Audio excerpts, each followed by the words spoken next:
So, we already mentioned a couple of things about imaginary forces and how it actually got started and the credit sequence to 7 and stuff. So let's talk a little bit about imaginary forces because their work is top of the mountain as far as motion design goes. And they have a lot of fantastic work that kind of gets the creative juices flowing, and show you that for perhaps inspiration.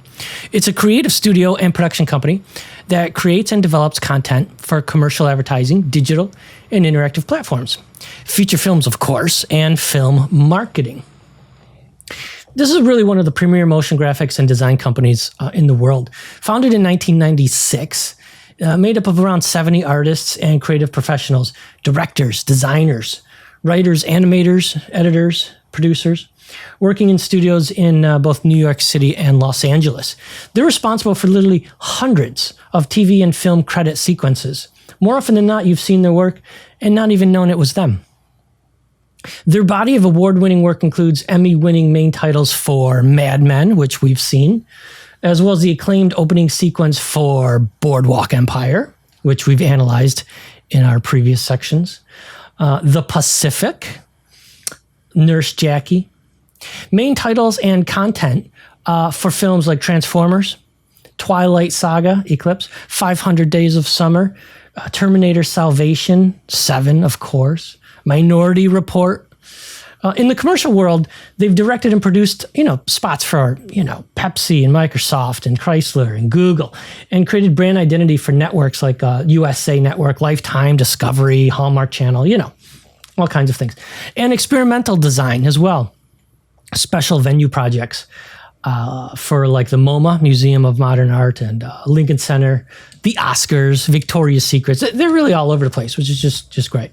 I want to show you some of the work from Imaginary Forces, of course. It's hard to talk about artwork without showing the artwork.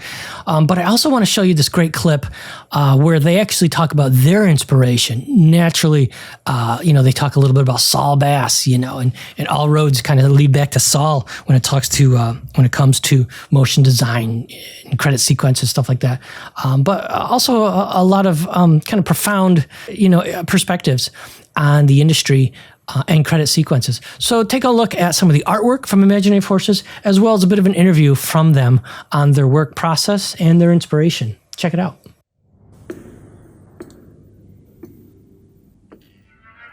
Oh, for a muse of fire that would ascend the brightest heaven of invention, a kingdom for a stage, princes to act, and monarchs to behold the swelling scene.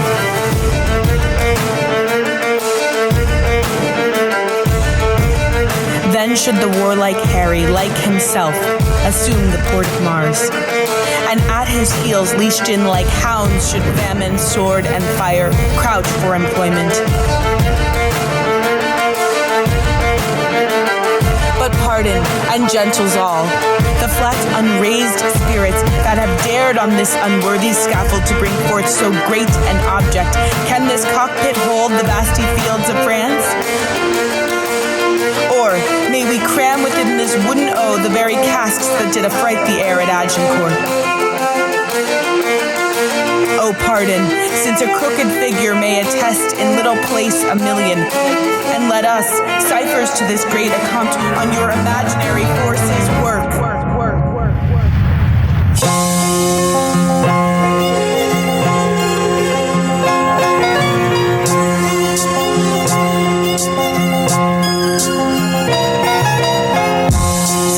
Within the girdle of these walls are now confined two mighty monarchies, whose high upreared and abutting fronts the perilous narrow ocean parts asunder.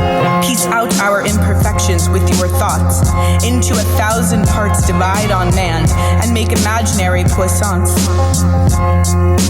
Think when we talk of horses that you see them printing their hooves in the receiving earth, for 'tis your thoughts that now must deck our kings, carry them here and there, jumping o'er times, turning the accomplishment of many years into an hourglass, for which supply admit me chorus to this history, who prologue like your humble patience pray, gently to hear, kindly to judge our play.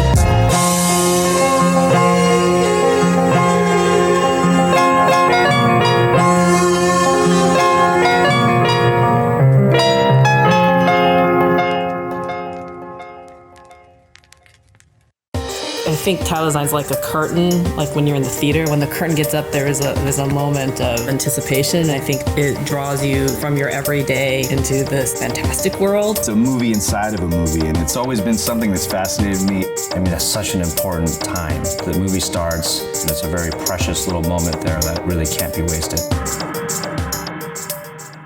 I think a good title sequence is just a show of respect to the audience. So we're really going to actually try as hard as we possibly can to invite you in and to entertain you. A key component of our design is just the concept work. We hope, something is very aesthetically striking, aesthetically memorable, but hopefully the reason why it resonates with you is because it's so true to the story it's telling. The project that really launched our company was the title sequence to David Fincher's Seven.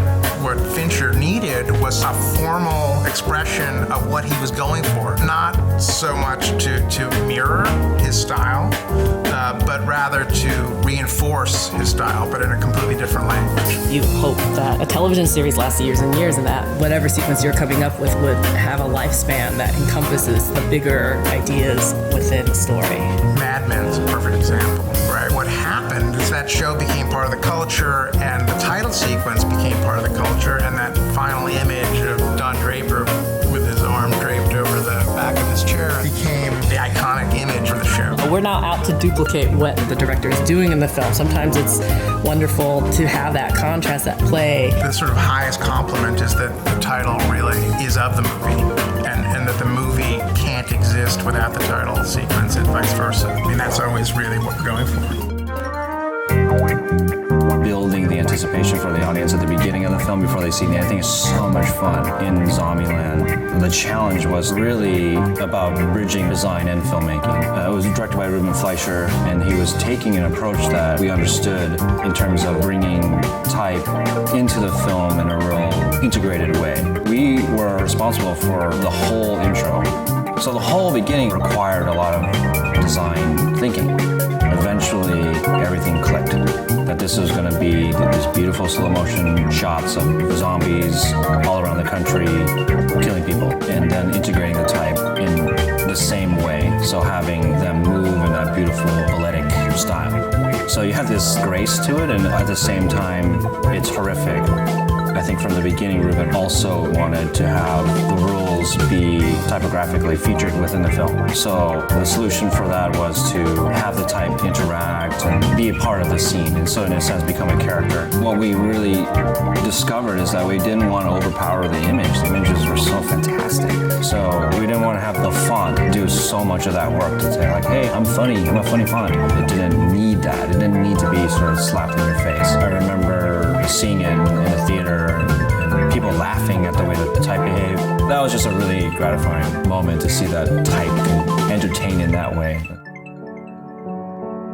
I've always loved title designs. I've always loved title making. It's a really cool thing to entertain. It's like, how do you make something stick with someone? How do you put it in a context so that they'll feel something? With Blue Valentine in particular, it hits people. It was very honest. It takes you places that are really hard to go.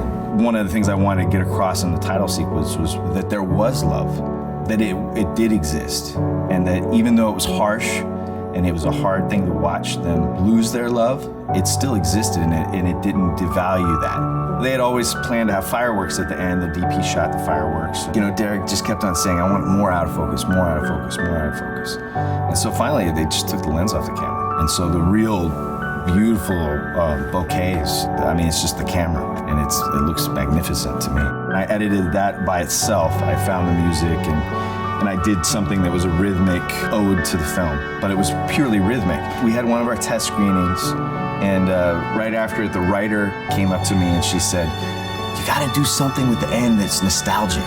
We had these fantastic stills that Davi Russo, our set photographer on Blue Valentine, took. And it was funny because as I was watching it at that moment, I was seeing them inside the fireworks. Right after that, I went back in the studio and put something together. Those aren't necessarily stills that were taken while the shooting was happening. There's a connection. He had time with them and they collaborated with him. He really got the actors to give to him. I think that's one of the reasons why the photos are so resonant and powerful. Putting images inside of darkness and lightness and revealing them is an experimental technique. And especially to put something like that in a mainstream cinema was really exciting for me. And those moments of, almost ecstatic moments of filmmaking are really magical.